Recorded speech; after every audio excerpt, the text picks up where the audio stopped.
Martin Supreme. Good movie, solid movie. But what I want to talk about mainly is Chalamet's acting in one particular scene.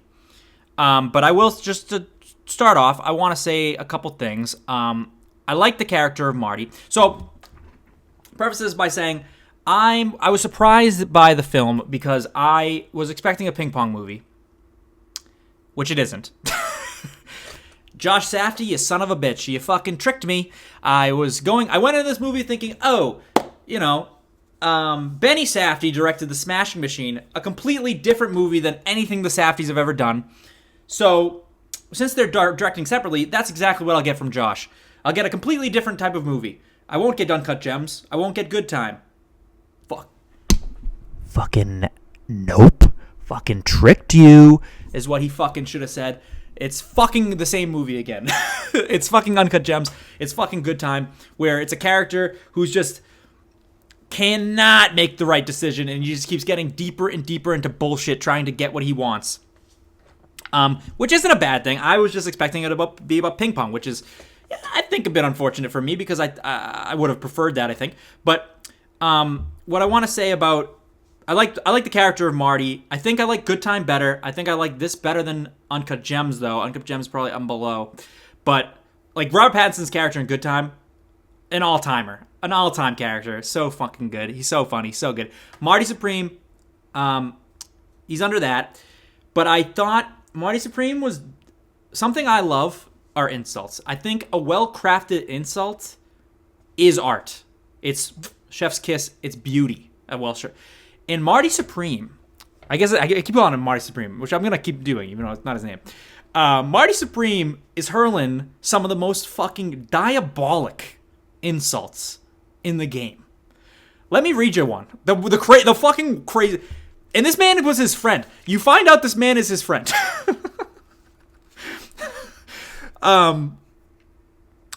This man who was in the concentration camp, excuse me. This is an insult he hurls at him in an interview for a magazine. He goes, he's saying what he's gonna do to him in the next match. I'm gonna do to him what Auschwitz couldn't. I'm gonna finish the job. Jesus Christ. I literally gasped in the theater. I was like, bro, that is fucking crazy that he said that. And then later he faces a Japanese guy, and this is what he says about this guy. He goes, I'm gonna drop a third atom bomb on him.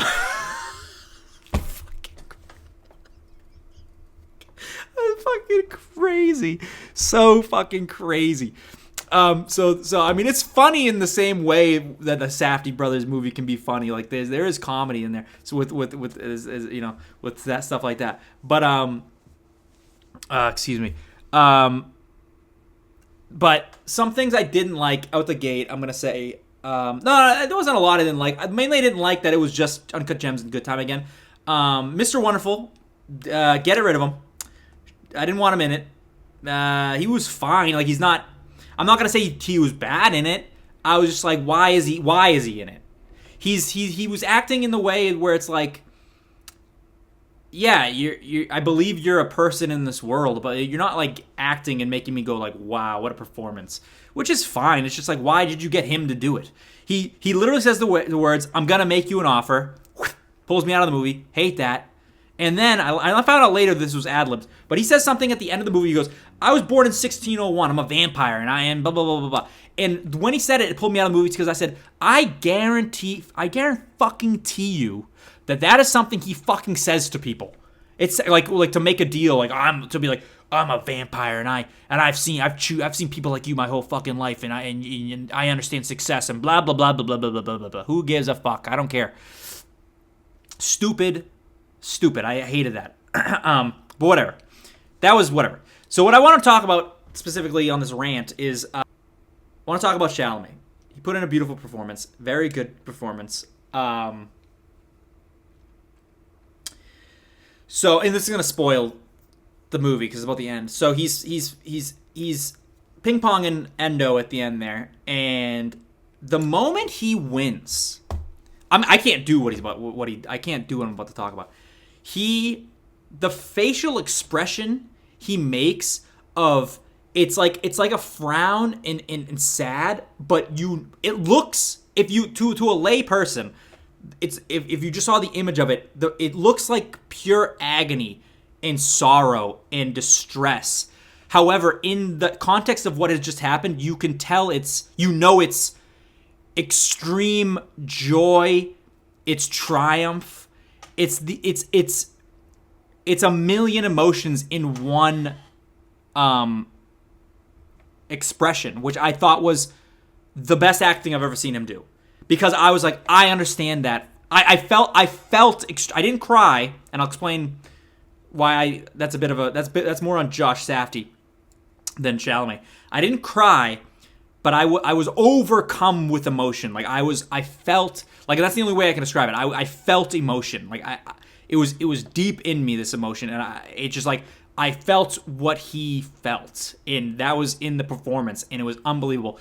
And it's like I feel like the most pure, unbelievable emotion a human can feel is triumph on that level of like you're the best in the world. I mean, not that I understand that, but like you want to prove it. You've lost, but you know you can do it, and then you fucking win, and then you just are just flooded with all this emotion at once, like.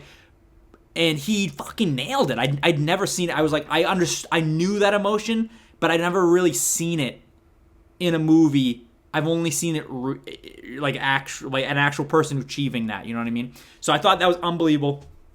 And I want to say what I mean by I didn't cry, but I think I should have, was if the movie was about ping pong, was about his journey to this point, I would have like probably wept at that moment, because the movie isn't about ping pong. It's about him trying to get to Japan.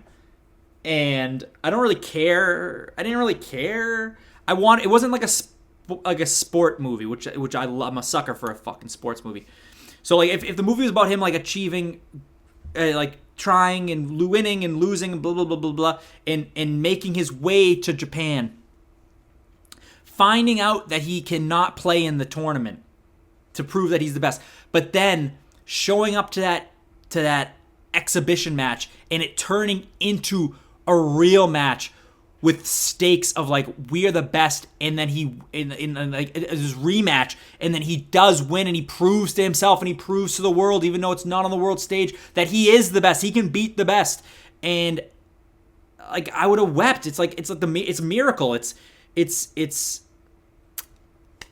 Remember the Titan. You know, it's like it has echoes of those great sports movies of like triumph, and the emotion wasn't there because it wasn't about ping pong, and it wasn't about him and his sport, really, you know. And that's where that fell a little flat for me, and that was unfortunate. Not that it was like a major disappointment, but it was unfortunate because I knew what could have been, you know. And then lastly, I'm just gonna say the very end of the movie. Spoilers always. Martin Supreme has a baby with his friend, and he goes and he sees this baby, and Chalamet breaks down and weeps seeing the baby. And that felt a little cheap to me, because I felt like that was like to showcase Chalamet's acting, which very good. He acts very good, but it seemed out of character. This Marty Supreme guy didn't seem like he cared about a baby. Didn't seem like I liked the characteristic that he cares about his friend, but he like constantly is like, I'm not gonna be bogged down by her. I'm not gonna let my life be affected by decisions she makes and decisions she wants to make.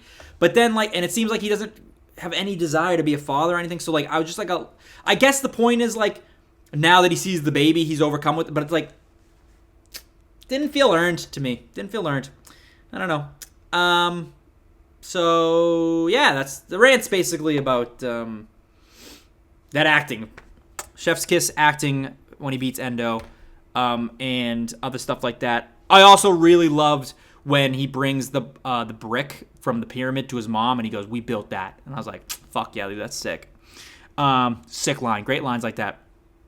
Also, the part I wrote here, you see how calm he's like when the part, I love that part when his friend, I'm not call her girlfriend, it's not his girlfriend, his girl, she got the black eye, and she's crying, and he thinks she's got a black eye.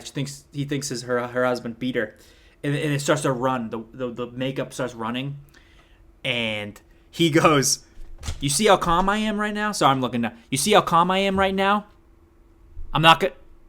It's not gonna last." And I was like, "Oh, I love that. I'm gonna use that, bro. I love that. Like in a really tense situation, just fucking see how calm I am right now. It's not gonna last. Like take advantage of me calm while you can." So I love that. So I know I talked a little shit about Josh Safdie. I don't mean to disparage him. I do like his movies. It's very clear to me which Safdie is like the driving force of the stress-induced film now, though.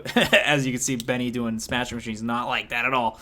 But yeah, I don't know. It was good. Excited to see more from solo Safdies. Yeah, that's about it. Ping pong.